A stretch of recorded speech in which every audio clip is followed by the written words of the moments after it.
The New Mexico Territory, 1885. Blood stained the parched earth of what was once the Reynolds homestead. Amidst the ruins, 10-year-old Thomas clutched his sister's hand, their parents' bodies still warm behind them. 2 days without food had made the boy desperate enough to approach the lone Apache warrior watching from the ridge, a man whose people had warred with settlers for generations. With trembling legs, Thomas stood before him, offering the only thing of value he had left: his 16-year-old sister, Sarah. The warrior's obsidian eyes revealed nothing as he studied the siblings. What could drive a child to such desperation? And what could move a hardened warrior to accept? Would ancient hatreds dissolve in the face of shared suffering? Or would this unusual arrangement only bring more pain to those already broken by loss? Before we jump back in, tell us where you're tuning in from, and if the story touches you, make sure you're subscribed because tomorrow I've saved something extra special for you. Maka had watched the settlement burn from a distance. He hadn't participated in the raid. Those days were behind him, but neither had he intervened. The Apache warrior sat motionless atop his paint horse, the sacred eagle feather in his hair dancing with the desert breeze. 3 summers had passed since soldiers had taken his wife and son, yet the wound remained as fresh as the day it happened. He had intended to simply pass by, continuing his solitary existence, but something held him there. Perhaps it was the memory of his own loss that kept him watching the smoldering ruins. For 2 days, he observed the 2 surviving children from afar, expecting someone to come for them. No one did. By the 2nd day, he knew they wouldn't last much longer. The boy had tried to find food but returned empty-handed each time. The girl had been rationing what little water remained. They would die soon without help. His people would not understand why he cared. The white settlers had taken Apache land, hunted their game, poisoned their water. Yet as Maka watched the children's desperate struggle, he saw not enemies but reflections of his own lost family. When the boy finally approached him, Maka was surprised by the child's courage. The small figure walked deliberately up the ridge, faltering but never stopping. The warrior tensed, hand instinctively moving to his knife. "Please," the boy said, voice cracking from thirst. "We need help." Maka remained silent, face impassive as he'd been taught since childhood. Show no emotion to strangers, especially white ones. "My sister," the boy continued, gesturing to the girl who stood watching from below. "She's all I have left. Please take her as your wife, sir." The words hung in the air between them. Maka studied the boy's face, searching for deceit but finding only naked desperation. "I know you're Apache," the boy added quickly. "I know your people and mine fight, but we'll die without help. Sarah's a good worker. She can cook and sew and," his voice broke, "and she's pretty. She'll be a good wife." Maka's gaze shifted to the girl. She stood tall despite everything, her golden hair matted with dirt and blood, her dress torn and filthy. Her eyes met his across the distance, filled not with fear but with resolute dignity. She had agreed to this proposal, he realized. She was willing to sacrifice herself for her brother. "How old?" Maka asked, his English broken but clear enough. "I'm 10. Sarah's 16. The boy answered promptly. Maka dismounted slowly, his movements deliberate to avoid frightening the child.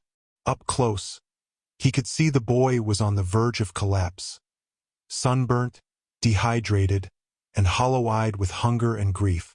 "Your name?" Maka asked. "Thomas Reynolds." "That's my sister, Sarah."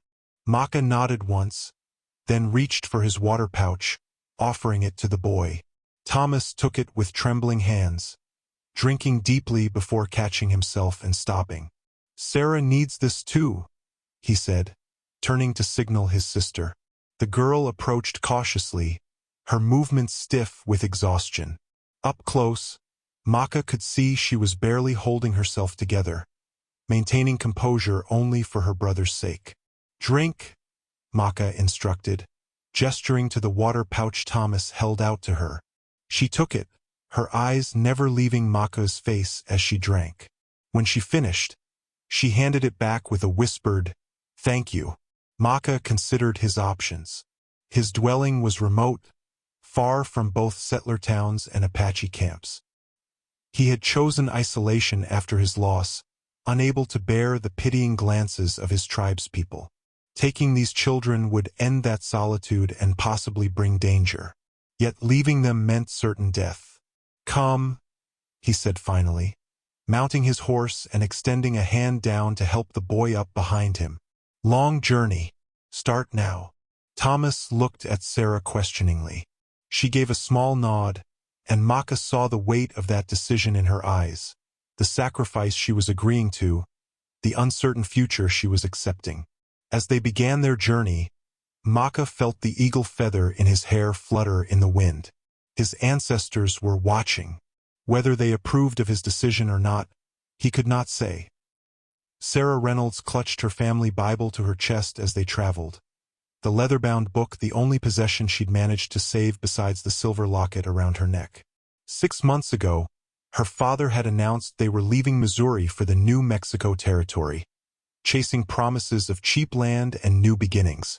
Her mother had packed their belongings while singing hymns, convinced God would protect them on their journey west. God hadn't protected them from the raid. She glanced at Thomas, riding behind the Apache warrior. Her brother's face was gaunt, his eyes too old for a 10-year-old. He had been the one to pull her from their burning home, to drag her away from their parents' bodies. And now he had bartered her away like cattle. Yet she couldn't blame him. What choice did they have? The nearest town was 3 days' walk, and they wouldn't have survived another night without food and water. Thomas had made the only decision possible. "Sarah," Thomas called, breaking her reverie. "Mr. Maka says we're stopping soon." She nodded, not trusting her voice. The warrior, Maka, had barely spoken during their journey, occasionally pointing out landmarks or warning them of rough terrain ahead. His English was limited but clear, his voice deep and measured. When they stopped by a small spring, Sarah helped Thomas down from the horse, noticing how light he'd become. She needed to get food into him soon. "Rest here," Maka instructed, dismounting with fluid grace.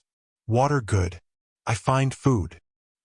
He disappeared into the scrubby vegetation before Sarah could respond, leaving the siblings alone with his horse.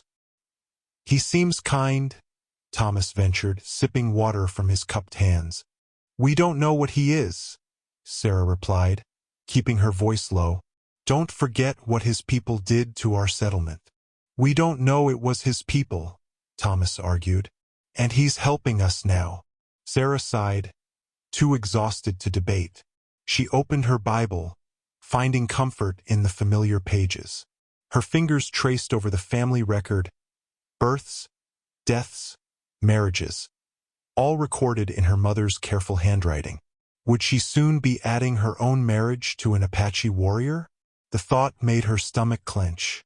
She'd had dreams once, of a proper courtship, a kind husband who would read poetry to her in the evenings, children with her blue eyes and her husband's smile.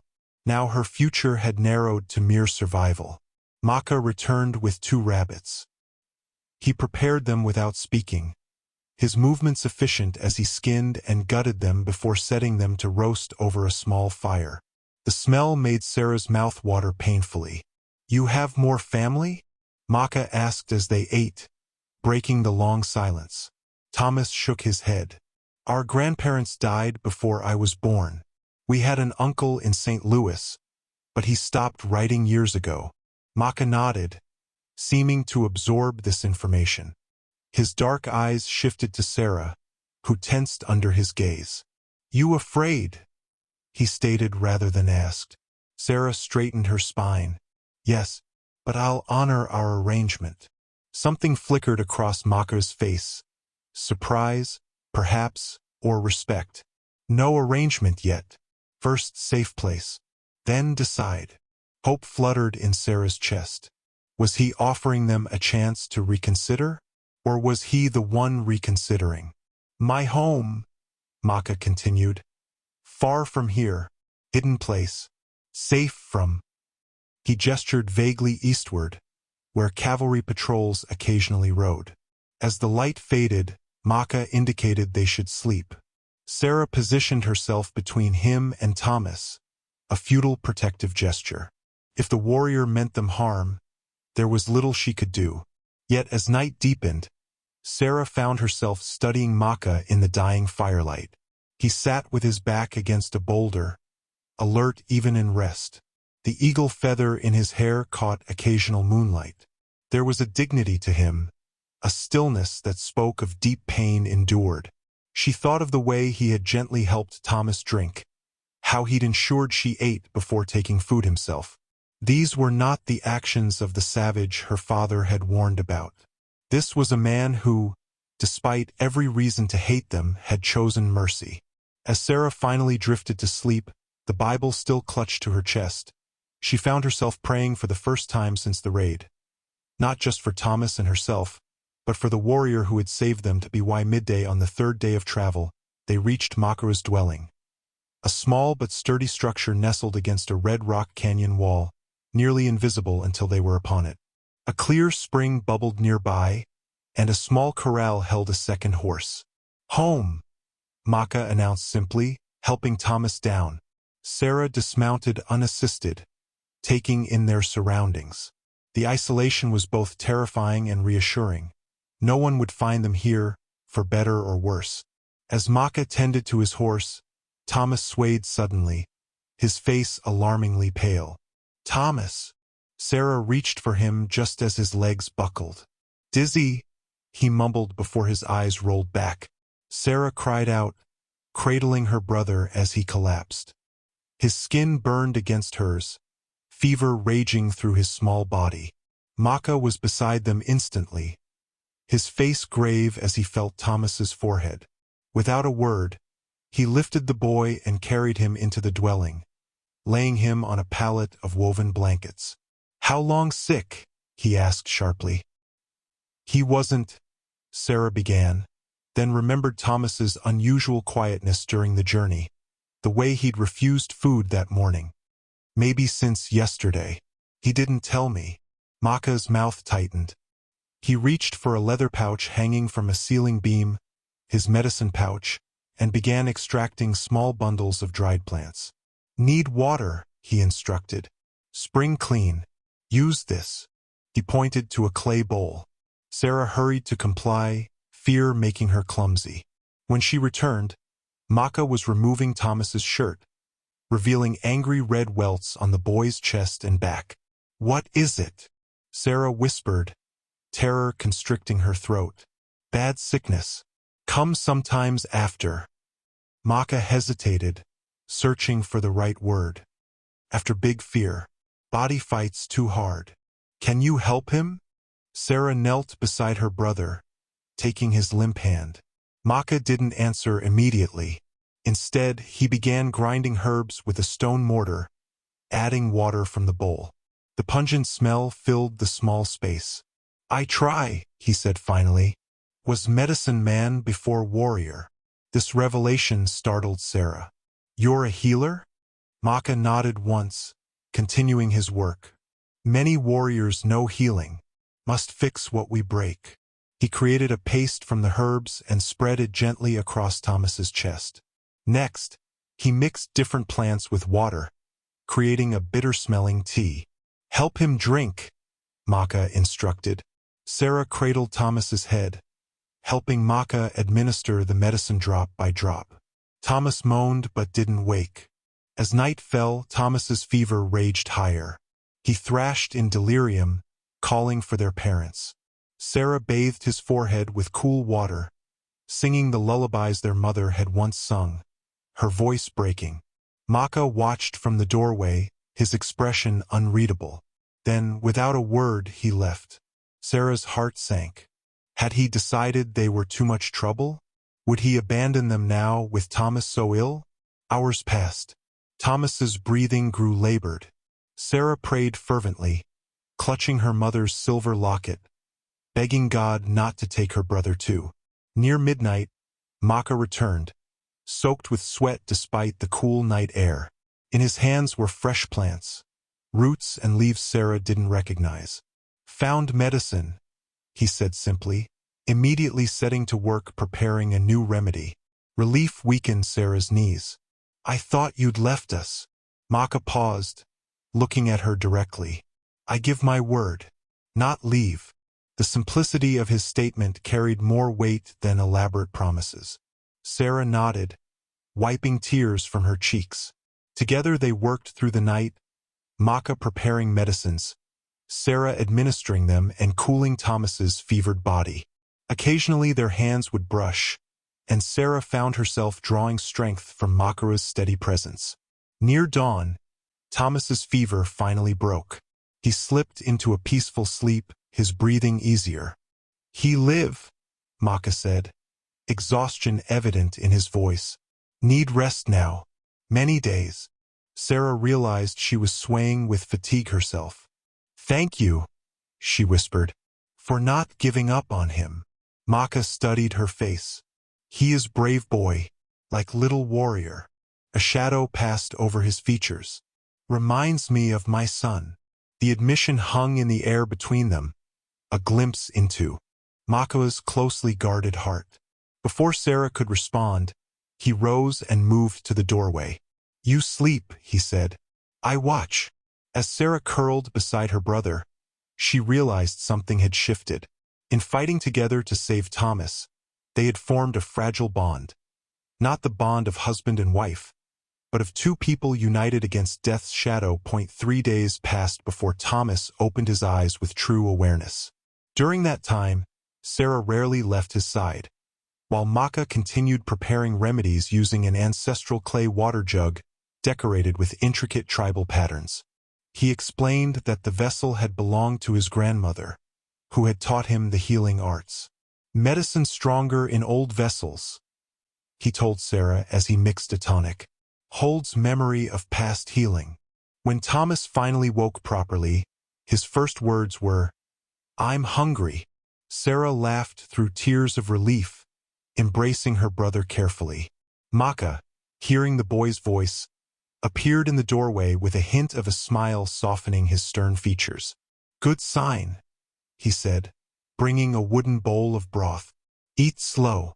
As Thomas recovered strength, Sarah began exploring their new surroundings. Maka's dwelling consisted of the main structure built against the canyon wall, a small corral for the horses, and a storage area beneath a rock overhang. Everything was arranged for efficiency and protection, the work of a man accustomed to self-reliance. One morning, Sarah found Maka outside, watching the sunrise. She approached hesitantly, still uncertain of her place in this strange arrangement. "Thomas is sleeping peacefully," she reported. Maka nodded. "Fever gone, but body weak. Need time." "How much time?" Sarah asked. "Many weeks before strong again." Maka turned to face her. "Cannot travel until snow season passes." The implications settled heavily on Sarah's shoulders. They would be here for months, dependent on this man they barely knew. "About our arrangement," she began awkwardly. "Thomas offered me as your wife, but—" "No wife," Maka interrupted firmly. "Not like that." Sarah blinked in surprise. "But you agreed." "Agreed to help," Maka clarified. "Children alone die in desert. I help. No expect." He gestured vaguely, seeming uncomfortable. "No expect wife duties." Heat rose to Sarah's cheeks as understanding dawned. "Oh!" Relief flooded her, followed immediately by confusion. If not as his wife, what was her place here? As if reading her thoughts, Maka continued, "You stay until boy strong, until safe season for travel. Then decide." "Decide what?" "Where to go. What to do." He shrugged. "Maybe settler town. Maybe stay. Your choice when time comes." Sarah studied him, trying to understand this unexpected generosity. "Why would you do this? Your people and mine are enemies." Maka was silent for a long moment, his gaze returning to the horizon. "Lost my family to soldiers," he finally said. Wife, son, gone. No pain of losing all. The simple statement explained more than 1,000 words could have. Sarah felt a sudden kinship with this warrior who had also known devastating loss. I'm sorry, she said softly. Maka nodded once, accepting her sympathy. What happens now? Sarah asked. Now you learn, Maka replied. Learn to live here. Find food. Make medicine. Stay safe. He pointed to plants growing near the spring. These good to eat. Those for washing. Those poison never touch. Sarah realized he was offering to teach her, to help her survive in this harsh land. It was a gift more valuable than protection alone. That evening, as Thomas sat up for his first full meal, Maka brought out a small portion of dried berries for dessert, a rare treat in the desert. Special medicine, he told Thomas with the ghost of a smile. Sweet medicine for brave warriors. Thomas beamed at being called a warrior. Will you teach me to be brave like you? Something flickered in Maka's eyes. Pain, perhaps, or memory. Already brave, he said quietly. Faced death for sister. True warrior spirit. Later, as Thomas slept, Sarah stepped outside to find Maka carving a piece of wood by firelight. She sat nearby, listening to the night sounds of the desert. Thank you, she said after a comfortable silence, for saving Thomas, for giving us time. Maka continued carving, his hands steady and sure. Everyone deserves time, he replied simply. Time to heal. Time to choose path. In that moment, Sarah understood that their unusual arrangement was not about ownership or obligation, but about something far more precious. The gift of a second chance. 2 weeks passed, establishing an unexpected rhythm to their lives. Each morning, Sarah woke at dawn to help Maka prepare the day's meals. Thomas, still weak but improving daily, would sit outside wrapped in blankets, watching the desert awaken. Look, Sarah, Thomas called one morning, pointing to a pair of hawks circling overhead. Mr. Maka says they're mates. They stay together for life. Sarah noticed her brother's growing admiration for the Apache warrior. Thomas followed Maka with his eyes whenever the man was present, soaking up every word and gesture like parched earth absorbing rain. When Thomas became strong enough to walk short distances, Maka began teaching him to use a small hunting bow. Sarah watched from the doorway as Maka adjusted Thomas's stance with gentle hands, demonstrating the proper way to nock an arrow. Breathe with the bow, Maka instructed. Feel target before release. Thomas's first attempts missed widely, but Maka never showed impatience. His teaching style was one of quiet demonstration rather than lengthy explanation. By the 5th day of practice, Thomas hit the target, a dried gourd, and his whoop of joy echoed off the canyon walls. Maka permitted himself a rare smile. Good. Tomorrow, moving targets. That night, Thomas chattered excitedly about his progress while Sarah prepared dinner. Maka had gone hunting at dawn and returned with a young deer across his horse's back. The meat would sustain them for days. Maka says I might be ready to hunt rabbits by next month, Thomas said, his eyes bright with pride. He says I have good eyes. That's wonderful, Sarah replied, though privately she felt a twist of concern. The more Thomas bonded with Maka, the harder their eventual parting would be, if they ever left. Later, after Thomas had fallen asleep, Sarah stepped outside to find Maka sitting by the small fire, repairing a saddle strap by the flickering light. May I join you? She asked. Maka nodded, shifting to make room on the log he used as a seat. Sarah sat, careful to maintain a respectful distance. Thomas is becoming attached to you, she said after a moment. Maka continued his work, his strong hands moving with practiced precision. Boy needs man to learn from. Natural. And when we leave? Sarah asked. It will break his heart. Maka's hands paused briefly.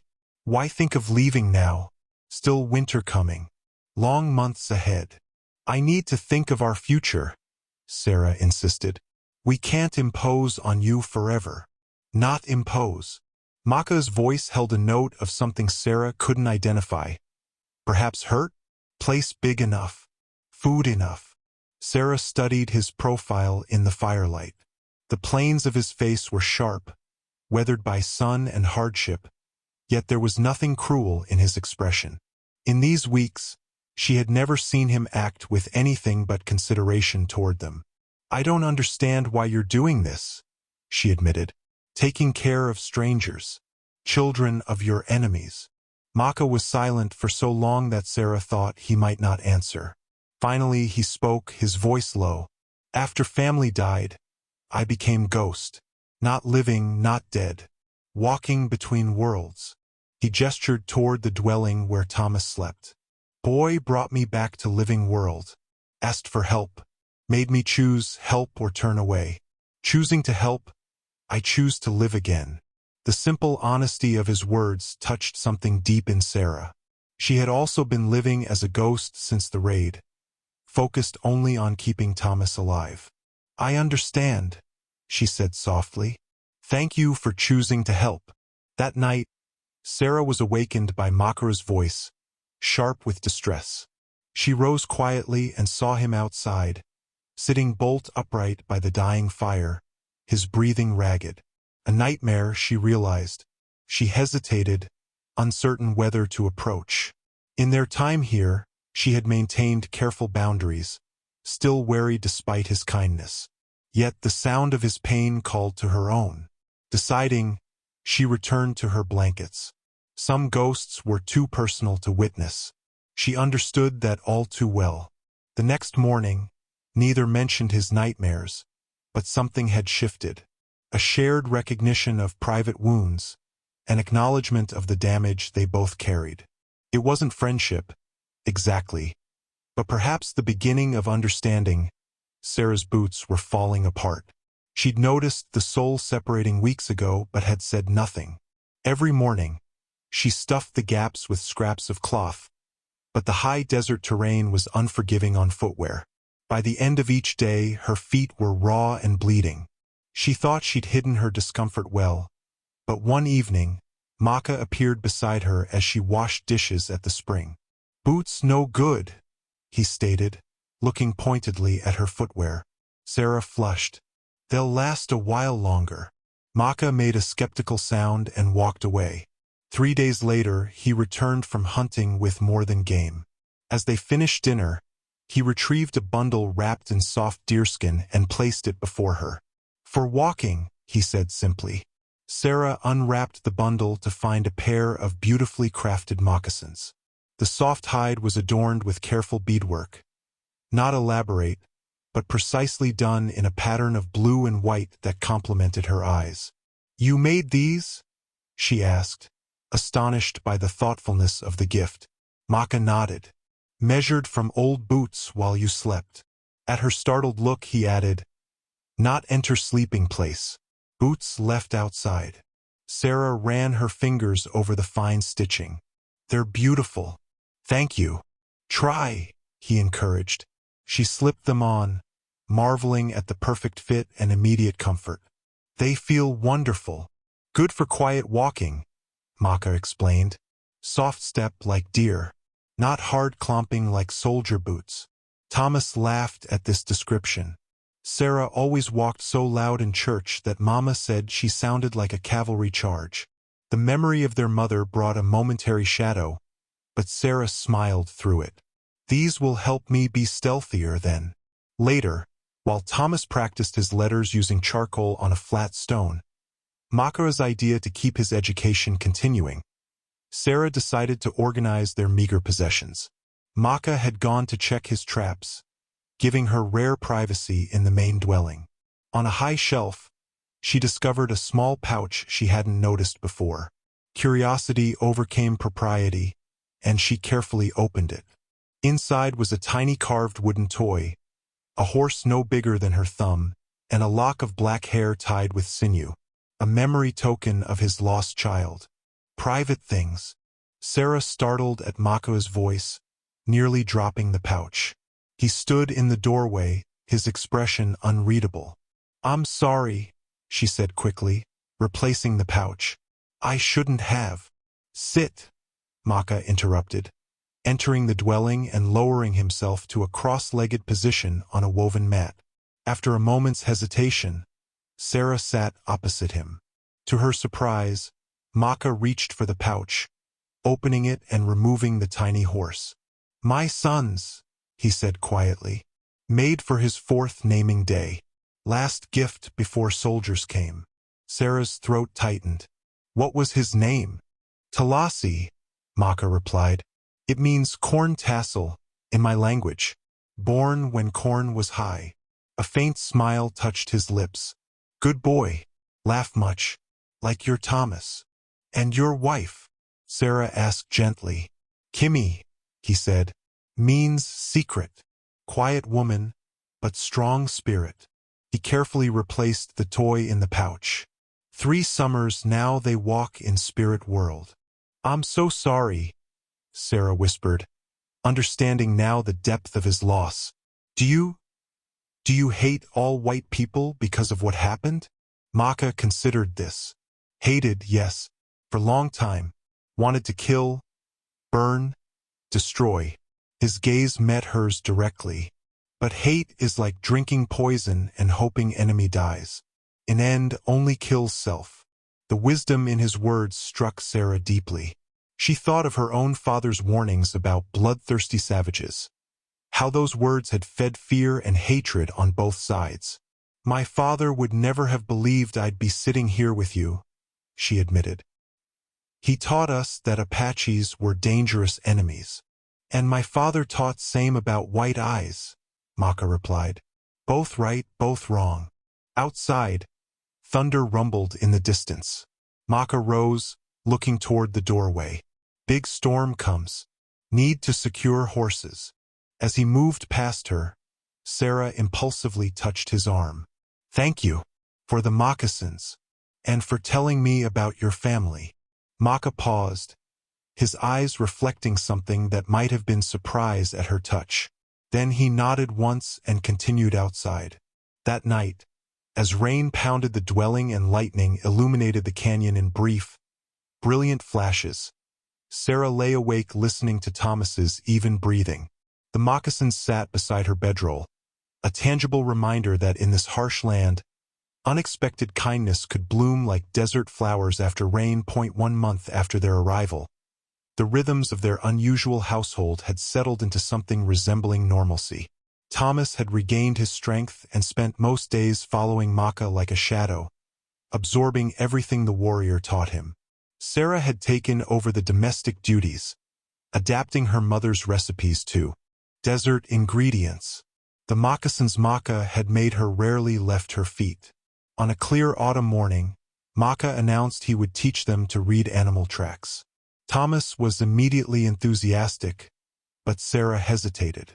"I should stay and prepare dinner," she said. Maka shook his head. "Important skill. Need to know if danger comes." Recognizing the wisdom in his words, Sarah agreed. They hiked to a sandy wash 1/2 mile from the dwelling, where Maka pointed out the variety of tracks crossing the terrain. "See here," he said, crouching beside a set of delicate prints. "Deer, female, passed before sunrise, heading to water." Thomas mimicked Maka's posture, studying the tracks intently. "How can you tell it's female?" "Size," Maka explained. "Smaller than buck. Also step pattern, more careful." He moved methodically through the wash, showing them rabbit tracks, coyote prints, and the distinctive trail of a western diamondback rattlesnake. Sarah found herself genuinely interested, especially when Maka demonstrated how to determine how recently the tracks had been made. "Fresh edges," he explained, pointing to a clear print. "Sand still loose. Very new." As they worked their way along the wash, a sound caught Sarah's attention. The distant jingle of harness bells. Maka heard it too, his body tensing instantly. "Wagon," he said, voice low. "Many horses. Not soldiers, wrong direction." "Settlers?" Sarah suggested, heart suddenly racing. Maka nodded grimly. Back to dwelling. Now. But it was too late. As they turned to retreat, 3 riders appeared on the ridge above them. The men reined in sharply at the sight of Maka, hands moving to their weapons. "Behind me," Maka ordered, pushing Thomas and Sarah behind his body. "It's a white girl with that Apache," one rider called to the others. "And a boy." Sarah could see the calculations racing through Maka's mind, whether to fight, flee, or stand his ground. Before he could decide, she stepped forward. "Please don't shoot," she called up to the men. "We're not in danger." The riders exchanged confused glances. One of them, a bearded man in a battered hat, addressed her directly. "Miss, are you being held against your will? Blink twice if you can't speak freely." The absurdity of the situation might have been comical under different circumstances. Sarah drew herself up, summoning every ounce of the composure her mother had instilled in her. "My brother and I are here by choice," she stated firmly. "This man saved our lives after our settlement was raided. He's been caring for us." The men looked skeptical. The bearded one spoke again. "We're headed to Santa Fe. We can take you somewhere safe, away from this arrangement." Sarah felt Maka go utterly still beside her. This was the moment of choice, the opportunity to return to her own kind, to civilization and safety. The logical decision was clear. Yet as she opened her mouth to reply, Sarah realized she didn't want to go. The thought of leaving the canyon, of never seeing Maka again, created an unexpected ache in her chest. "Thank you for your concern," she said, surprising herself with her conviction. "But we're staying. We're safe here." The riders seemed taken aback. They conferred briefly, then the bearded man shrugged. "Your choice, miss. Wagon trains moving on tomorrow if you change your mind." After providing directions to water that would take them away from Maka's dwelling, they watched the riders depart. Only when they were out of sight did Sarah realize she was trembling. Thomas looked up at her with wide eyes. "Were you really going to stay?" "Yes," she answered, the certainty of it settling into her bones. "For now, this is where we belong." She glanced at Maka, finding him watching her with an intensity that made her flush. He said nothing, but when they returned to the dwelling, he disappeared briefly and returned with a small carved wooden horse, similar to but larger than the one he'd made for his son. He presented it to Thomas with a nod. "For brave warrior who stands his ground," he said simply. That evening, as Thomas admired his gift by firelight, Sarah caught Maka's eye across the flames. "Thank you," she said quietly, "for everything." Maka nodded once, but something had changed in his gaze. Recognition, perhaps, that they were no longer reluctant guests but something closer to family. 3 months had passed since the raid that orphaned the Reynolds siblings. Summer had surrendered to autumn, painting the canyon walls with golden light in the evenings. Thomas had filled out, his once gaunt face now healthy and tanned. He moved through the terrain with growing confidence, proud of the small game he contributed to their meals. Sarah, too, had changed. Her hands, once soft from indoor work, had grown capable and strong. She had learned to identify medicinal plants, to preserve meat for the coming winter, to move silently in her beaded moccasins. The constant fear that had been her companion since the raid had faded to a distant memory. One evening, Maka returned from a hunting trip with more than meat. He handed Sarah a package wrapped in trade cloth. "For you," he said simply. Inside was a journal made of soft leather with crude paper pages, a small bottle of ink, and a wooden pen. Sarah looked up in surprise. "Found traitor," Maka explained. "Thought you might like to write words again." The thoughtfulness of the gift touched Sarah deeply. "Thank you. I've missed writing." That night, she began her first entry. October 12, 1885. Strange how life changes course like a river meeting stone. 3 months ago, I believed I'd lost everything. Now I find myself in this hidden canyon, creating a life I never imagined. Thomas thrives under Maka's guidance. And I am changing too in ways I don't fully understand. The next morning, Sarah found Maka outside the dwelling, studying the family Bible she'd left open on a flat rock. "Do you want to learn to read English?" she asked impulsively. Maka looked up, seeming almost embarrassed to be caught. "Words have power," he said. "Good to understand enemies' words." Sarah smiled at his practical reasoning. "I'm not your enemy anymore." "No," he agreed, a rare smile softening his features. "Not enemy." And so their lessons began. Each evening after dinner, Sarah would teach Maka letters and simple words.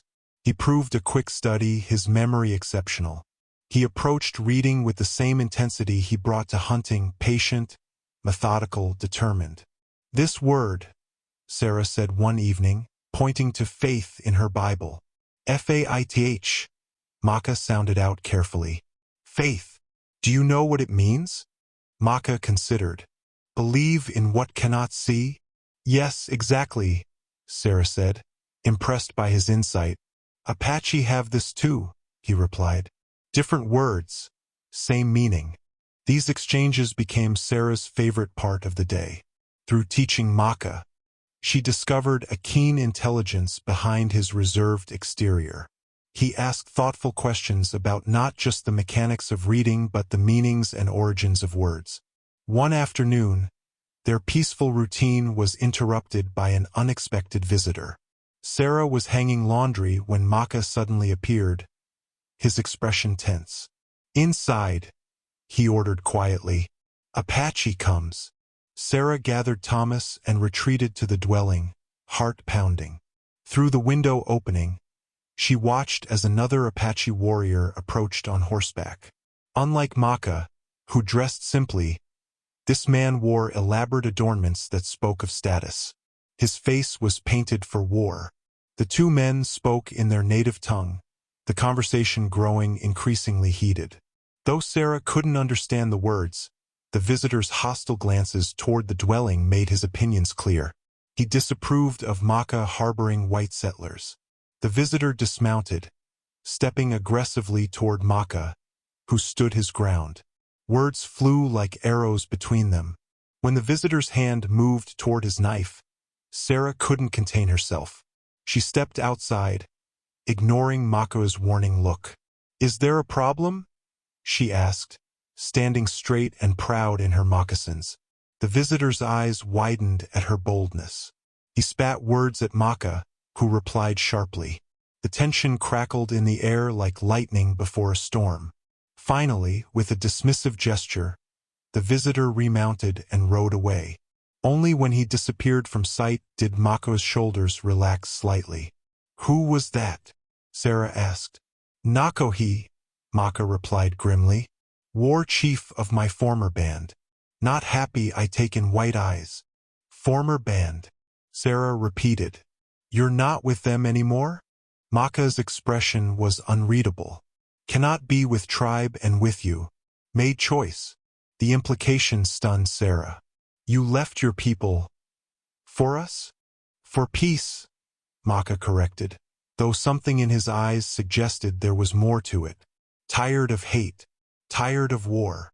That night, writing in her journal by candlelight, Sarah added, "Today I learned that Maka sacrificed his place among his people to protect us. The debt we owe him grows, yet he asks nothing in return. I begin to wonder if Thomas's desperate bargain might have saved more than just our lives." As autumn deepened, Maka announced they needed supplies before winter set in. The nearest trading post was a 2-day ride, and he suggested Thomas accompany him. "Boy should learn trading ways," he explained.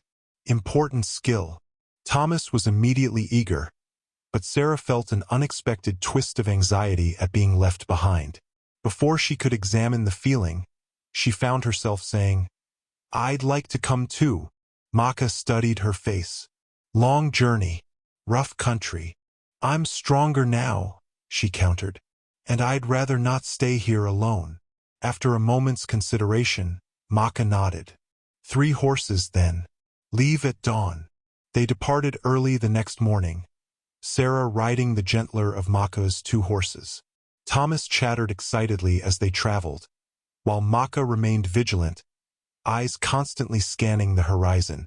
Sarah found herself watching him, admiring the straight line of his back, the quiet authority in his posture.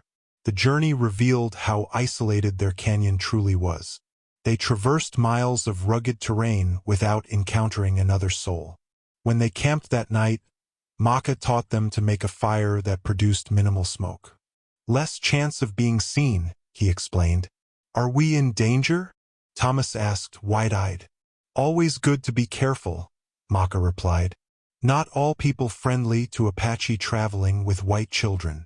This stark reminder of their precarious position sobered Sarah. For months, their canyon had been a safe haven, almost separate from the conflicts of the wider world. Out here, the complexities of their situation became apparent again. They reached the trading post by midday on the second day. Perched at a crossroads, it consisted of a main building constructed of rough timber and adobe, with a corral and several outbuildings. A handful of horses and 2 wagons indicated other visitors. Stay close, Maka instructed as they dismounted. Let me speak first. The atmosphere inside the trading post shifted perceptibly when they entered. Conversation halted as all eyes turned to the unusual trio, an Apache warrior accompanied by 2 white children. The trader, a grizzled man with one eye, recovered first. Maka, he greeted with a nod. Been some time.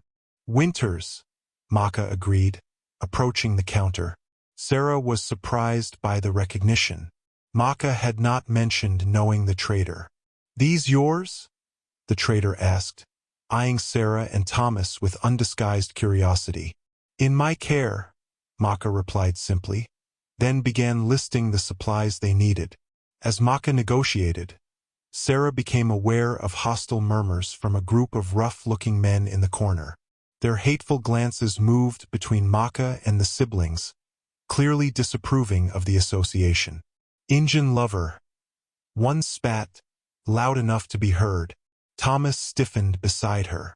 Sarah placed a restraining hand on his arm, whispering, Ignore them. Maka gave no indication of hearing the slur, continuing his business with calm dignity. The trader, however, shot the men a warning look. Not in my place, Burke, he said firmly. Take it outside if you're looking for trouble. The tension remained thick as Maka completed their transaction, receiving a folded receipt that he carefully tucked into his shirt. As they prepared to leave, the trader leaned forward. Cavalry's been through twice this month, he said quietly. Looking for renegades. Best keep to the high country. Maka nodded his thanks. Only when they were outside did Sarah dare to ask, How do you know him? Jack One Eye, Maka replied. Fair trader. I saved his life once. Fever sickness. He remembers. And those men inside? Thomas asked. Hate what they don't understand, Maka said simply. They were loading their supplies when the hostile men emerged from the trading post. The leader, presumably Burke, called out, Hey girl, blink twice if you need rescuing from this savage. Sarah turned slowly, meeting the man's gaze with cold dignity. The only savagery I've seen today came from inside that building, and it wasn't from him. Her response clearly surprised the men. Burke's face darkened with anger, but before he could reply, the trader appeared in the doorway, rifle in hand. Told you to move along, Burke. The men retreated, muttering threats.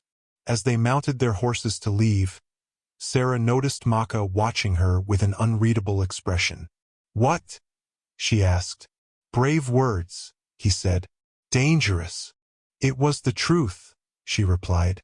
That night, camped in a sheltered hollow far from the trading post, Sarah found herself unable to sleep.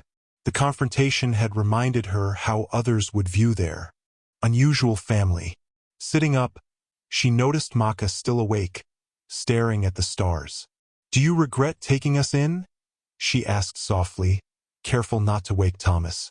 Maka considered her question, his profile strong against the night sky. No regrets, he finally answered. Path is chosen. Now we walk it. In the silence that followed, something shifted between them. A deepening of trust, an acknowledgement of their shared journey. When Maka's hand moved slightly closer to hers on the ground between them, Sarah let her fingers rest beside his, not quite touching but close enough to feel his warmth. The first frost arrived in early November, painting the canyon with delicate white crystals that vanished with the morning sun. Maka studied the sky with increasing attention, reading signs invisible to Sarah's eyes. Hard winter coming, he announced one evening. Need to prepare. The next weeks were filled with purposeful activity. Maka taught them to preserve meat by smoking and drying, to gather and store pine nuts, to reinforce the dwelling against cold winds. Sarah worked alongside him, their hands occasionally brushing as they wove extra blankets from rabbit fur and plant fibers. These small contacts no longer made her flinch. Instead, she found herself noticing the strength in his hands, the careful precision of his movements. When had she stopped seeing him as dangerous? When had his presence become not just reassuring but something she sought out? One morning, Maka discovered Sarah's silver hairpin, her mother's treasured possession, caught in a crevice near the spring. She had believed it lost during the raid. Another irreplaceable piece of her past gone forever. Was looking for tracks, Maka explained, presenting it to her with unexpected gentleness. Saw something shine. Sarah took the hairpin with trembling fingers. My mother wore this on her wedding day, she whispered. I thought it was gone. Not gone, Maka said. Just waiting to be found. Sarah impulsively reached out, squeezing his hand in gratitude. Maka's eyes widened slightly at the contact, but he didn't pull away. For a moment, they remained connected, something unspoken passing between them. Thomas's voice calling from the dwelling broke the moment. Sarah withdrew her hand, tucking the hairpin carefully into her pocket, aware that Maka's eyes followed the movement. Later that day, Thomas joined Maka on a hunting expedition to secure more meat before the heavy snows arrived. Sarah worked alone, preparing storage containers for winter provisions. The domestic rhythm of the task was soothing, reminding her of afternoons spent working beside her mother. Her peaceful reverie was shattered by a shout from outside. She rushed to the doorway to find Thomas being half-carried by Maka, blood staining the boy's leggings. What happened? She gasped, helping guide Thomas to his pallet.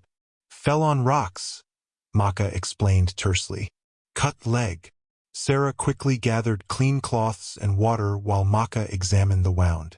Thomas was pale but conscious, biting his lip to keep from crying out as they cleaned the deep gash on his thigh. Need stitches, Maka said grimly. Sarah's stomach clenched.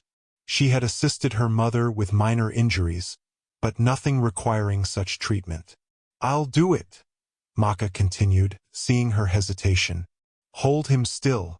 With Thomas's head cradled in her lap, Sarah watched as Maka worked with precise efficiency, using a bone needle and sinew thread to close the wound. His hands, so powerful in other contexts, moved with delicate care. Thomas whimpered but held relatively still, his trust in Maka evident. Brave warrior, Maka murmured as he finished, applying a poultice of medicinal herbs over the stitches. No permanent damage, just scar to show courage. Thomas managed a weak smile. Like yours? He asked, referring to the battle scar that ran along Maka's forearm. Better story than mine, Maka replied, the corner of his mouth lifting slightly. You were hunting for family. I was just being foolish young warrior. That night, Sarah and Maka took turns watching over Thomas as fever set in, an expected but concerning development. During her vigil, Sarah studied her brother's face, so peaceful in sleep despite his injury. The boy who had approached an Apache warrior with desperate courage had grown leaner, stronger, happier in these months. Thomas was thriving in this unlikely home they had found. When Maka relieved her near dawn, Sarah hesitated before relinquishing her place beside Thomas. He'll be all right? She asked, unable to keep the worry from her voice. Strong boy, Maka assured her. Good blood. We'll heal. Impulsively, Sarah leaned forward and placed her hand on Maka's where it rested on Thomas's forehead. Thank you for saving him. Again. Their eyes met in the dim light. Something had changed in how Maka looked at her. A softening, a warmth that hadn't been there before. Sarah felt heat rise to her cheeks under his gaze. Sleep now, he said softly. I watch over both of you. As the first snow began to fall outside, blanketing the canyon in pristine white, Sarah curled under her blankets, strangely comforted by Maka's presence across the room. They had begun as captor and captive, then reluctant allies. Now, as winter descended, she found herself wondering what they might become when spring arrived. In her dreams that night, she saw her mother's face, not with the terror of her final moments, but smiling gently, as if in approval of the unlikely family her children had found. Winter descended in earnest, transforming the canyon into a realm of white silence. Inside the dwelling, life continued in its established rhythms. Thomas's leg had healed well, leaving only a thin scar that he displayed proudly. In the evenings, Sarah continued teaching Maka to read, while he shared Apache winter stories that had been passed down through generations. The snowstorm began near dusk, howling winds driving icy flakes against the dwelling. Maka secured the horses in their sheltered corral and reinforced the doorway covering before joining Sarah and Thomas inside. They huddled near the fire, listening to the storm's fury. Worst storm yet, Maka observed, adding wood to the flames. Sarah nodded, grateful for the sturdy walls surrounding them. Will the horses be all right? Protected from wind, Maka assured her. Strong animals. As night deepened, the storm's intensity increased. Sometime after midnight, Sarah was awakened by Maka's sudden alertness. He stood motionless, head tilted toward the doorway. What is it? She whispered, careful not to wake Thomas. Something outside, Maka replied, reaching for his knife. Stay here. Heart pounding, Sarah watched as he carefully moved the door covering aside and disappeared into the storm. The minutes stretched endlessly until he reappeared, supporting a half-conscious man in a snow-covered cavalry uniform. Soldier, Sarah gasped, helping Maka lower the man onto a mat near the fire. Scout, Maka corrected grimly. Lost in storm, nearly frozen. The man's face was deathly pale except for patches of frostbite on his cheeks and nose. As they removed his frozen outer garments, Sarah discovered blood soaking through his shirt, not from frostbite but a bullet wound in his shoulder. He's been shot, she said, looking questioningly at Maka. Not my doing, Maka replied, examining the wound. Old shot, maybe 2 days. As they worked to warm the scout and treat his injury, Thomas awakened, watching wide-eyed from his pallet. Sarah sent him to fetch clean water from their indoor supply while she and Maka continued their ministrations.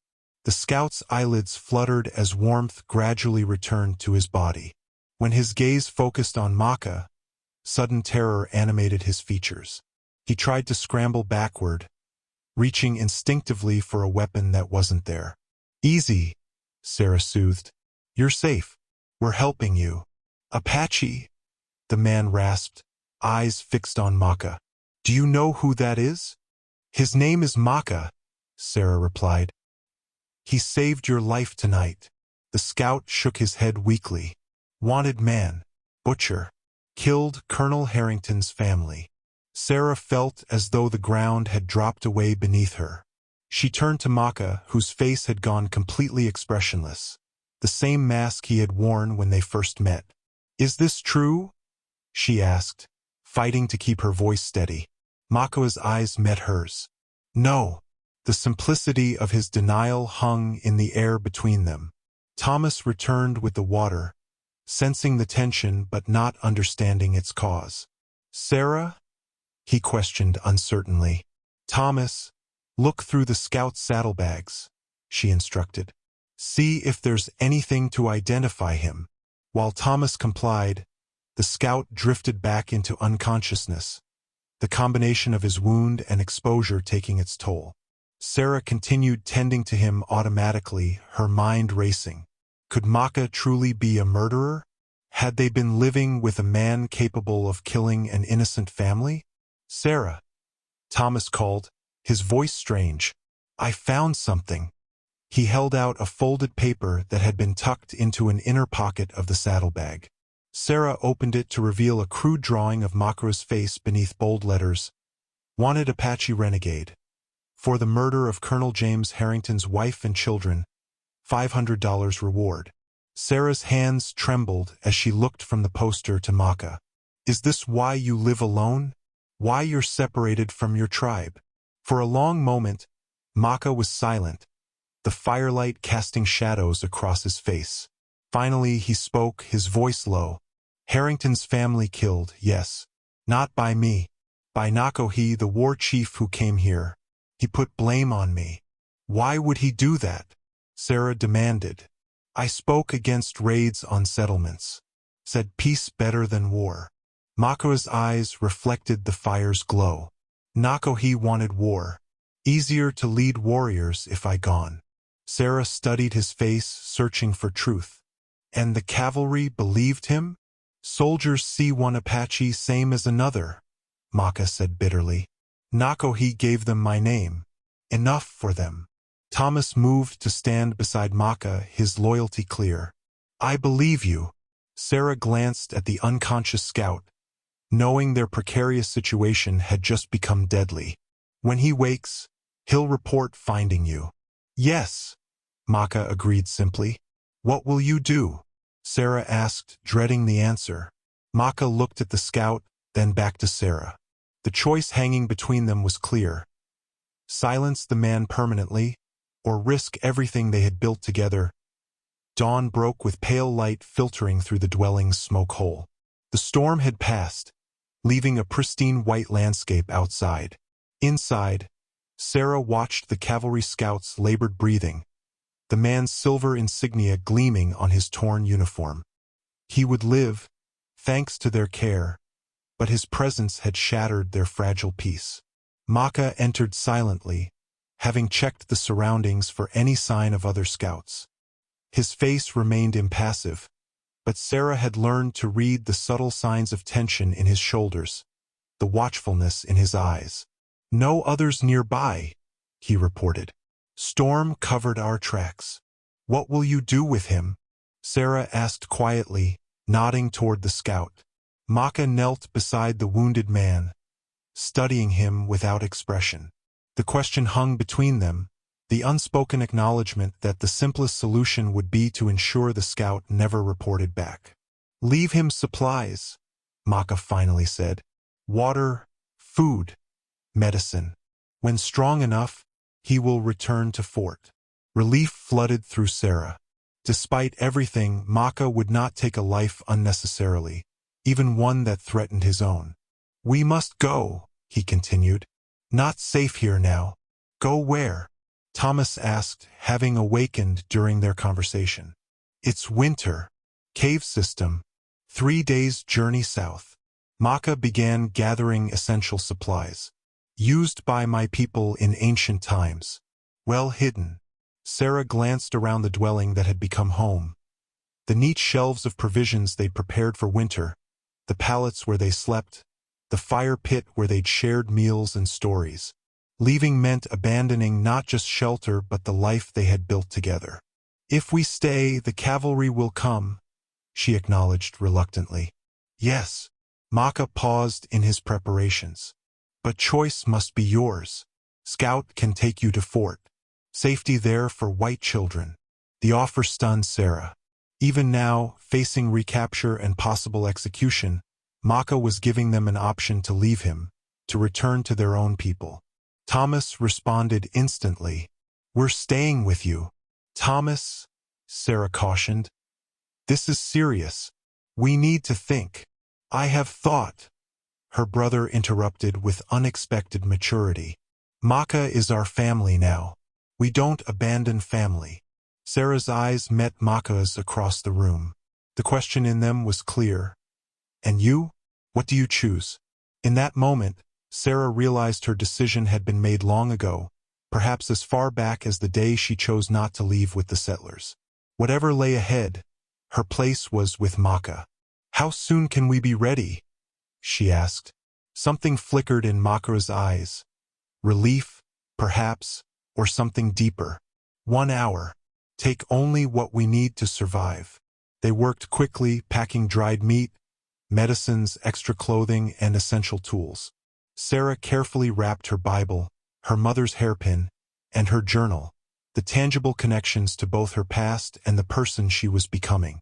The scouts stirred as they completed their preparations, his eyes opening to find Sarah placing water, food, and medicine within his reach. "What are you doing?" he mumbled. "Leaving," she replied simply. "There's enough here to keep you alive until you can travel." Confusion. Confusion crossed his face. "You're going with him?" "Willingly." "Yes." Sarah straightened, a strange calm settling over her despite the danger ahead. "Maka is innocent of what you accuse him of. He's a good man." The scout shook his head weakly. "They'll hunt you too now. Kidnapping charges." "We weren't kidnapped," Thomas interjected from the doorway. "He saved us." Outside, Maka had prepared the horses, loading them with their meager possessions. The morning sun made the snow blindingly bright, the pristine landscape betraying no path to safety. Sarah paused for one last look at the dwelling before mounting her horse. This place had transformed her from a frightened girl into a woman of strength and purpose. Whatever hardships lay ahead, she would face them with the same resilience. As they rode away, Maka led them on a circuitous route designed to confuse any pursuers, doubling back and riding through flowing water when possible. By midday, they had traveled only a few miles as the crow flies, but had left a confusing trail for anyone who might follow. In a sheltered ravine, they paused to rest the horses. Maka approached Sarah, his breath visible in the cold air. "Still time," he said quietly. "Can take you back. Better chance alone." Sarah studied the man before her, the warrior who had become her protector, her teacher, and something she wasn't quite ready to name. She reached out and took his hand, her first truly deliberate touch. "We stay together," she said firmly. "All of us." Maka's fingers closed around hers, their warmth penetrating the winter cold. The gesture sealed a promise between them that went beyond words. Whatever lay ahead, they would face it not as captor and captive, but as equals who had chosen each other. 2 weeks of hard winter travel had tested their endurance to its limits. The cave system Maka had spoken of proved to be a series of interconnected chambers worn into a sandstone cliff, dry and defensible but far colder than their abandoned dwelling. They survived on dried provisions and what little game Maka could hunt in the snow-covered landscape.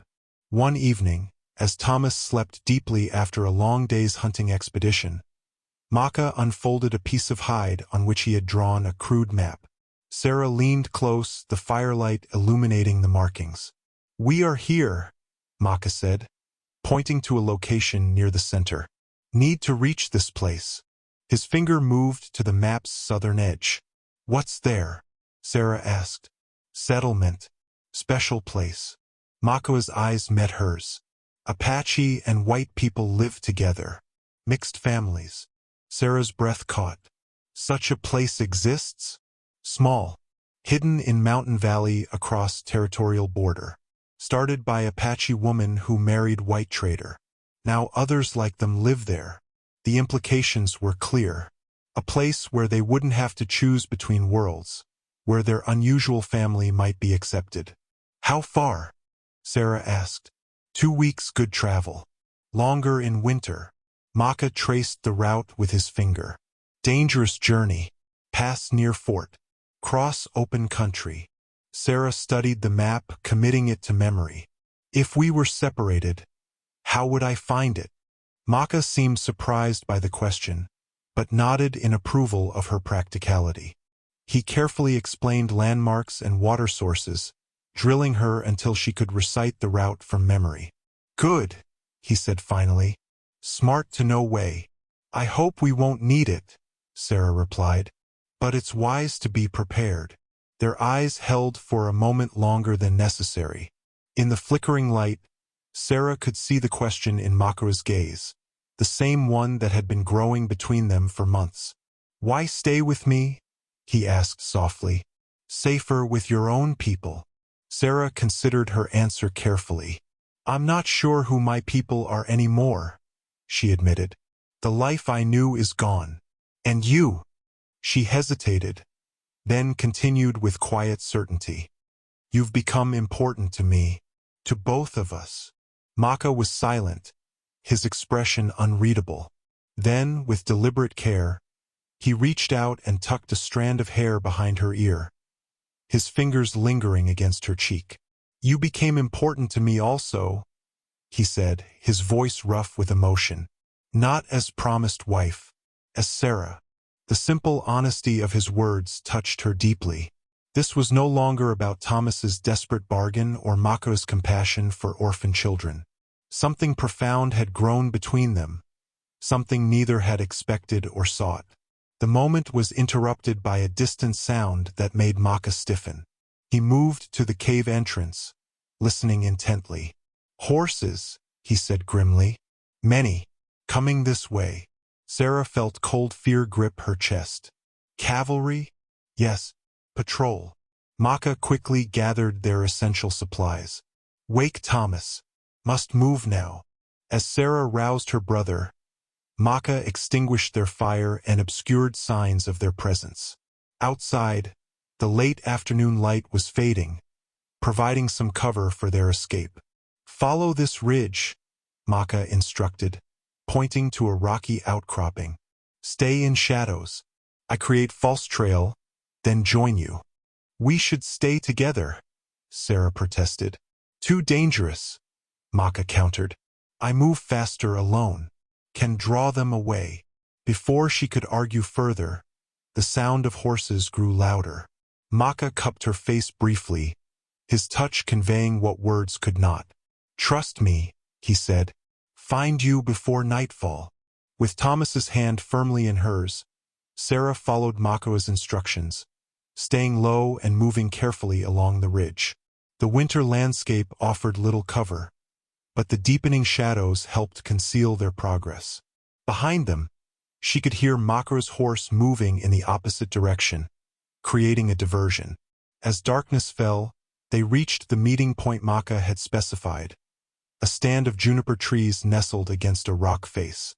Thomas, exhausted from the journey, leaned against Sarah. "Will he find us?" he whispered. "Yes," Sarah replied with more confidence than she felt. "He always does." Hours passed with no sign of Maka. The night grew bitterly cold, forcing them to huddle together beneath their single blanket. Sarah strained her eyes against the darkness, searching for any movement, any sign of his return. When he finally appeared, moving silently through the shadows, Sarah nearly wept with relief. His clothing was torn and there was a fresh cut on his cheek, but he was alive. "Soldiers camped near caves," he reported. "Found our tracks but followed wrong ones. Safe for now." As they huddled together for warmth, Sarah reached for Maka's hand in the darkness.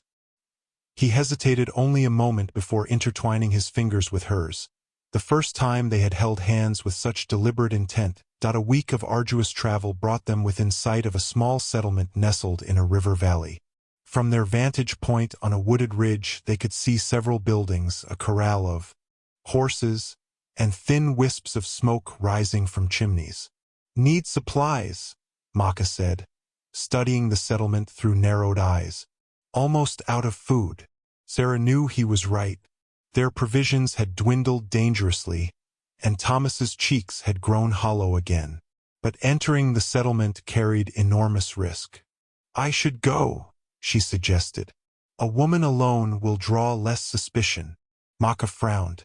"Dangerous." "Less dangerous for me than for you," Sarah countered. I can say I'm a widow traveling to meet family. They'll believe that more readily than any story you could tell. Though clearly reluctant, Maka recognized the logic in her plan. They spent the day preparing. Sarah washing in an icy stream and changing into her cleanest dress. Maka counting out the few coins they had saved from trading. Get only what we need, he instructed. Flour, coffee, salt. Maybe news if safe to ask. I'll be careful, she promised. As she prepared to leave, Maka surprised her by presenting a small bundle wrapped in cloth. Inside was a beautiful shawl of deep blue wool, adorned with subtle beadwork around the edges. For you, he said, traded for it at post. Was saving for safer time. Sarah ran her fingers over the fine fabric, touched beyond words by the thoughtfulness of the gift. It's beautiful, she whispered. Proper woman needs proper things, Maka said simply. We'll help your widow story. Sarah wrapped the shawl around her shoulders, immediately feeling warmer, not just from the wool, but from the knowledge that Maka had been thinking of her comfort all those weeks ago at the trading post. She entered the settlement with her heart pounding but her expression carefully composed. The general store was mercifully busy, allowing her to blend in with other customers. She selected their supplies with deliberate care, listening to the conversations around her. Cavalry increased patrols after that Apache renegade was spotted. A man was saying to the storekeeper, Colonel Harrington's got a personal vendetta. Won't rest till he gets him. Can't blame him, the storekeeper replied, after what happened to his family. Heard they're sending a full company south next week. Another customer added, sweeping the whole territory. Sarah's hands trembled as she placed her items on the counter. The storekeeper gave her a curious look. Don't believe we've seen you before, ma'am. Just passing through, Sarah replied, summoning a wan smile. My husband passed last spring. I'm traveling to join my brother's family in Arizona. The sympathy that immediately softened the man's face told her the story had worked. As he packaged her purchases, he added a small bag of hard candies. For the journey, he said kindly. No charge. Outside, Sarah forced herself to walk unhurriedly back toward the edge of town, her mind racing with the news she'd overheard. A full cavalry company would make reaching the sanctuary nearly impossible.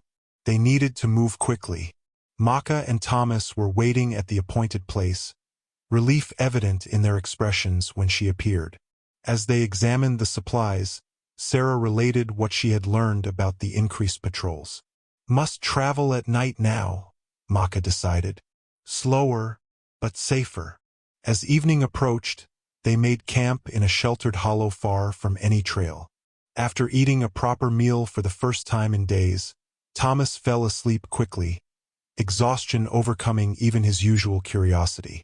Sarah found Maka sitting apart, watching the stars appear one by one in the darkening sky. She joined him, drawing the blue shawl closer around her shoulders.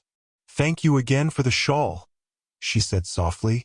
It's the finest thing I've owned since the raid. Maka nodded, his profile strong against the twilight. In my tribe, he said after a moment, when man gives woman blue cloth has special meaning.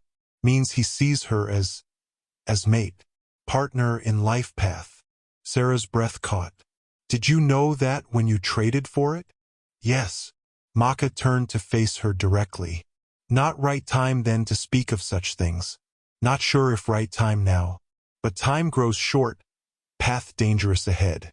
The simple honesty of his words touched Sarah deeply.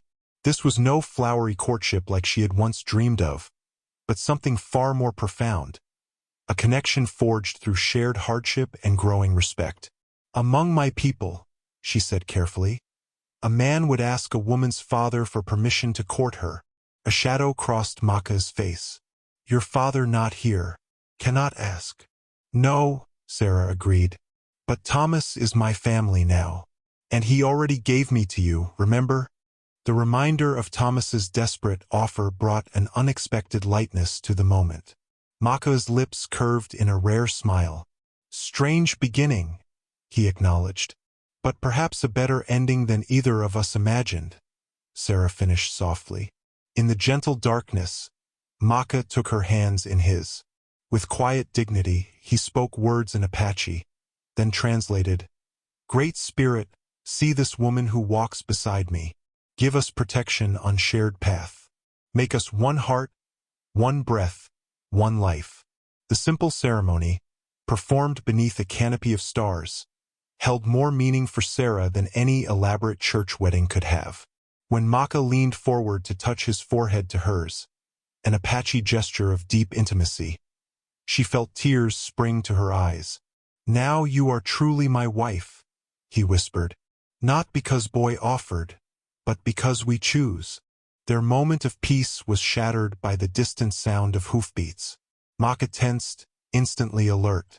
"Riders coming," he said grimly. "Many." Chaos erupted in moments. Maka thrust his hunting knife into Thomas's hands, his instructions swift and urgent. "Take south path. Follow ridge. Remember map." He turned to Sarah, his face taut with urgency. "Go. Now." "We stay together," Sarah insisted, gripping his arm. "Too many soldiers," Maka countered. "I lead away. You take Thomas to safety." Before she could protest further, he cupped her face in his hands. "Find you," he promised. "Always find you."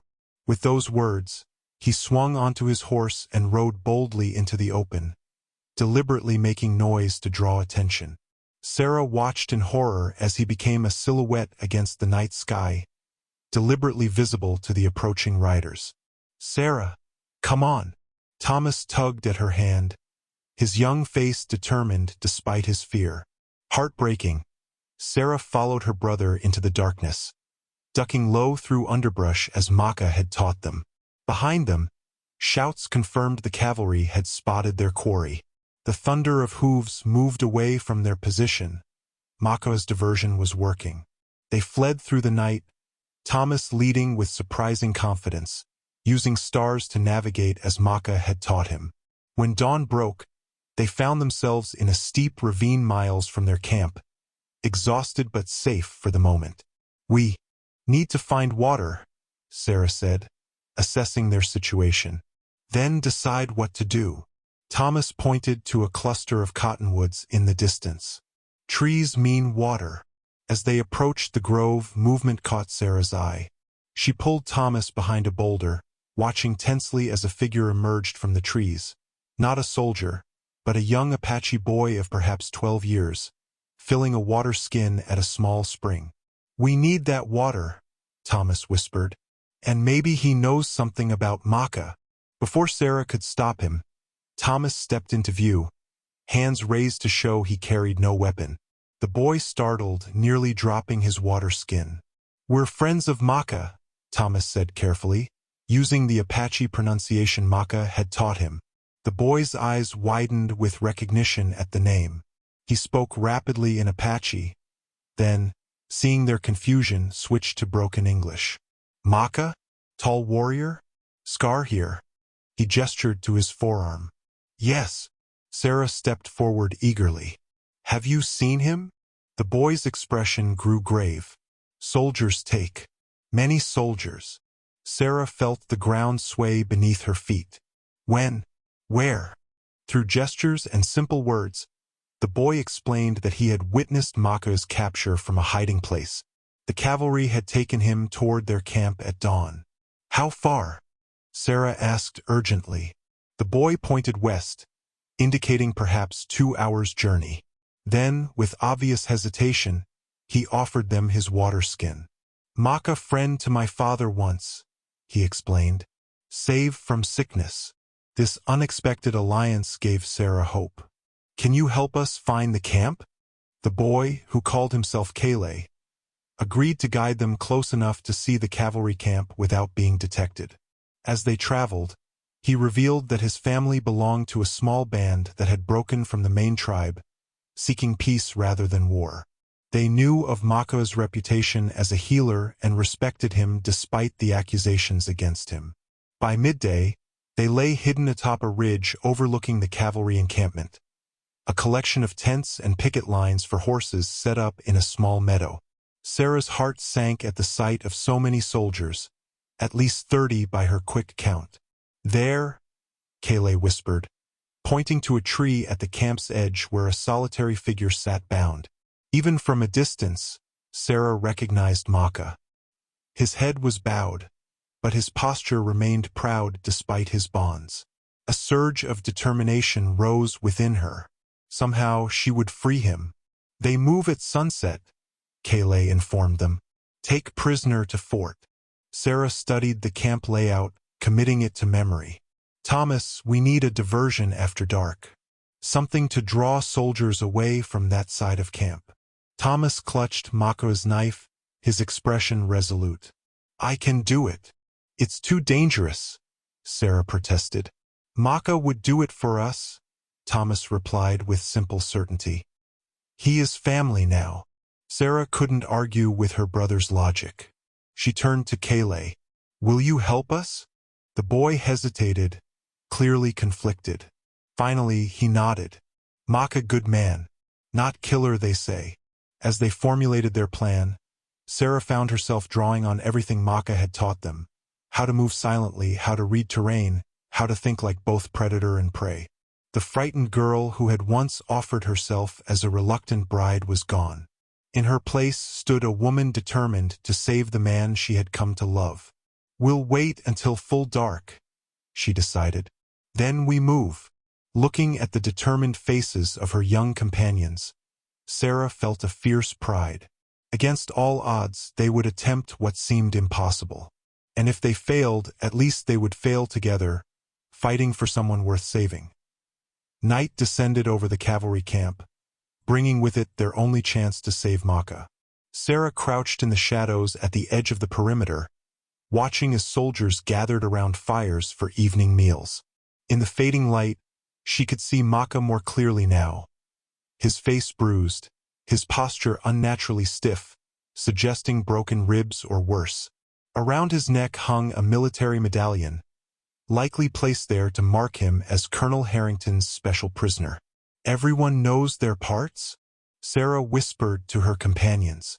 Thomas nodded grimly, clutching a bundle of dry brush.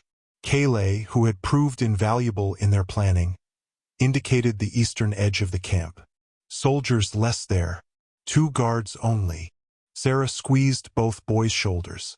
"Be careful. If anything goes wrong, run for the sanctuary. Remember the route." When the camp had settled into evening routines, Thomas and Kayleigh crept toward the opposite side. Sarah counted slowly, giving them time to get into position, then waited for their signal. It came with startling effectiveness, a series of small fires igniting almost simultaneously along the western edge of the camp, followed by Thomas's voice crying out in perfect mimicry of Apache war calls. The deception worked exactly as planned. Soldiers scrambled toward the apparent attack, leaving only the 2 guards Kayleigh had identified near Maka. Sarah moved swiftly, using the skills Maka had taught her to cross the open ground without detection. She reached the first guard from behind, striking him with a rock to the temple. Not hard enough to kill, but sufficient to render him unconscious. The second guard turned at the sound, but before he could shout, Kayleigh appeared from nowhere, tackling him with surprising strength for his size. "Hurry!" the boy hissed, struggling to subdue the larger man. Sarah rushed to Maka, whose eyes widened in disbelief at the sight of her. "What are you doing?" he rasped as she worked to cut his bonds. "Rescuing my husband," she replied, the rope finally giving way beneath her knife. Maka staggered as he rose, clearly in pain. "Cannot run," he admitted. "Ribs broken." "Lean on me," Sarah insisted, supporting his weight as best she could. They had made it only halfway to the tree line when a commanding voice rang out. "Hold there." Sarah turned to find a tall officer leveling a pistol at them, his uniform adorned with the insignia of a colonel. The medallion around Maka's neck matched the one hanging from the officer's chest, Colonel Harrington himself. "Step away from the savage, Miss," Harrington ordered. "You're being rescued." I don't need rescuing, Sarah replied, standing her ground. This man is innocent of what you accuse him of. Harrington's face hardened. Innocent? He butchered my wife and children in cold blood. No, he didn't, came Thomas's voice as he emerged from the shadows, Maka's knife held protectively before him. It was another Apache, a war chief named Nakohi. Convenient to blame someone else, Harrington sneered. Sir, a younger officer approached, drawn by the confrontation. What's happening? Sarah saw an opportunity in the lieutenant's less hardened expression. The colonel is pursuing a personal vendetta without evidence, she stated clearly. Maka was framed by a rival who wanted him gone. Lies, Harrington spat. This Apache was identified by witnesses. What witnesses? Sarah challenged. Other Apache who were told to name him? Or settlers who can't tell one Apache from another? The lieutenant looked uncertainly between them. Colonel, perhaps we should question. I don't need to question vermin, Harrington interrupted, his pistol unwavering. Step aside, girl. Now. Instead, Sarah moved more firmly in front of Maka. If you want him, you'll have to shoot me first. Sarah, no. Maka protested weakly behind her. The standoff hung in the charged air, Harrington's finger tightening on the trigger. Then, with startling swiftness, Maka pushed Sarah aside and lunged at the colonel despite his injuries. The pistol discharged with a deafening crack, the bullet grazing Maka's shoulder as they fell together. Stop! The lieutenant shouted, drawing his own weapon. Colonel, stand down. But Harrington was beyond reason, his face contorted with rage as he wrestled with Maka in the dirt. The medallion had torn free in the struggle, revealing a hidden compartment containing a folded paper. Thomas darted forward with a child's quickness, snatching the paper before anyone could stop him. He unfolded it, his eyes widening. Lieutenant, he called. Look at this. The young officer hesitated, then took the paper from Thomas. His expression changed as he read whatever was written there. Colonel Harrington, he said, his voice suddenly formal. I'm relieving you of command, effective immediately. Other soldiers had gathered now, watching in confusion as their commanding officer was restrained by two sergeants. The lieutenant addressed them with quiet authority. The colonel has been conducting an unauthorized vendetta. This document proves he falsified evidence to frame this Apache. Sarah hardly registered the words, her attention fixed on Maka, who lay bleeding on the ground. She knelt beside him, cradling his head. Stay with me, she whispered. Please stay with me. His eyes focused on her face, a faint smile touching his lips despite the pain. Told you, he murmured. Always find you. As the camp erupted in confusion around them, Sarah held Maka's hand, their fingers intertwined just as their lives had become, separate paths now inextricably joined. For better or worse, 6 months later, spring blossoms dotted the mountain valley that sheltered the mixed settlement of New Hope. Children of various skin tones played together in the central clearing, their laughter rising above the sounds of daily work. Among them, Thomas Reynolds stood out with his sun-bleached hair and confident stance as he instructed younger children in the art of bow making. Sarah watched from the doorway of their modest cabin, pride warming her heart. Her brother had flourished here, becoming fluent in both Apache and English, serving as a natural bridge between cultures. At 13, he was already respected for his hunting skills and his ability to move between two worlds with ease. He becomes a leader, Maka observed, joining her in the doorway. Though his wounds had healed, he still moved with careful deliberation, some days more than others. Like his teacher, Sarah replied, slipping her hand into his. Their arrival at the settlement had initially been met with caution, but the community had welcomed them once their story spread. Here, their relationship raised no eyebrows.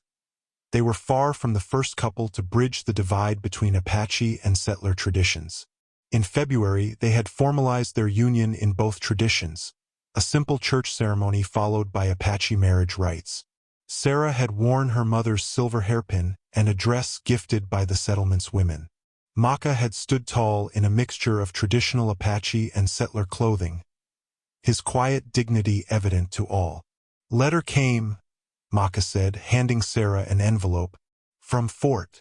Sarah opened it eagerly, scanning the contents. "Colonel Harrington has been court-martialed," she announced. The lieutenant testified about the falsified evidence.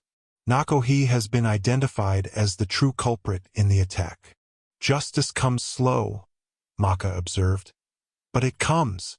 The news was bittersweet. Harrington's vendetta had cost them their first home and caused Maka great suffering. Yet it had also led them here, to a community where they could truly belong. "The lieutenant asks if we'll return to testify at Nakohe's trial," Sarah continued. Maka considered this. "What do you wish?" "I think we should go," she replied. "For closure, if nothing else. And to show others that there can be peace between our peoples." He nodded, accepting her wisdom. In their months together, they had developed a partnership of equals, each bringing different strengths to their union. Later that afternoon, they walked together to the settlement's small cemetery where two new markers stood beside others. Simple wooden crosses Sarah had carved for her parents.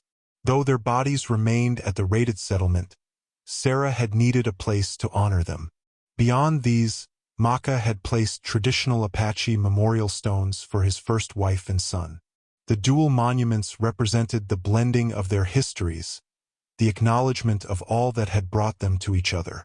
"They would be proud of you," Maka said as Sarah placed wildflowers at the base of her parents' markers. "I hope so," she replied. "Sometimes I wonder what my father would think of us. Perhaps he sees now, beyond prejudice." Maka's hand rested on her shoulder. In spirit world, truth is clear. They continued to the settlement's edge where a local artist had recently completed a family portrait. Sarah, Maka, and Thomas posed together, their expressions peaceful yet determined. The artist had captured something essential about them, the resilience that had forged them into a family. Sarah had hung the portrait in their cabin beside her mother's silver locket, which she had opened to display her parents' tiny painted likenesses. Past and present, side by side, not in conflict but in continuation. As they returned home, Thomas ran to meet them, excitedly reporting that Kayleigh's family had decided to join the settlement permanently. The young Apache boy who had helped save Maka had become Thomas's closest friend. That evening, as they gathered around their table with neighbors, a mixture of Apache families, white settlers, and other mixed couples like themselves, Sarah felt a deep contentment. The journey that had begun with tragedy and desperation had led to something beautiful. A family chosen rather than given. Love that had grown from the ashes of loss. Later, as Maka braided her hair for the night, a tender ritual they had established, Sarah caught his reflection in their small mirror. "Do you ever regret it?" she asked softly. "Taking in two desperate children that day?" Maka's hands paused in their work. He met her eyes in the mirror, his gaze steady and sure. "That day thought I was saving you," he replied. "Now no truth." "What truth?" His smile was gentle as he finished the braid and turned her to face him. "You were saving me."